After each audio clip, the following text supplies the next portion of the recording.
3வது வாரம், ஜனவரி 30, வியாழக்கிழமை. நற்செய்தி வாசகம். புனித மார்க்கு எழுதிய நற்செய்தியிலிருந்து வாசகம். அதிகாரம் 4, இறை வார்த்தைகள் 21 முதல் 25 முடிய. இயேசு அவர்களிடம், விளக்கை கொண்டு வருவது எதற்காக? மரக்காலின் உள்ளேயோ கட்டிலின் கீழேயோ வைப்பதற்காகவா? விளக்கு தண்டின் மீது வைப்பதற்காக அல்லவா?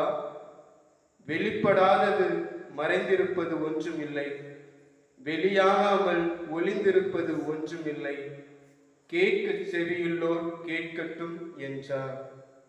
மேலும் அவர், நீங்கள் கேட்பதை குறித்து கவனமாக இருங்கள்.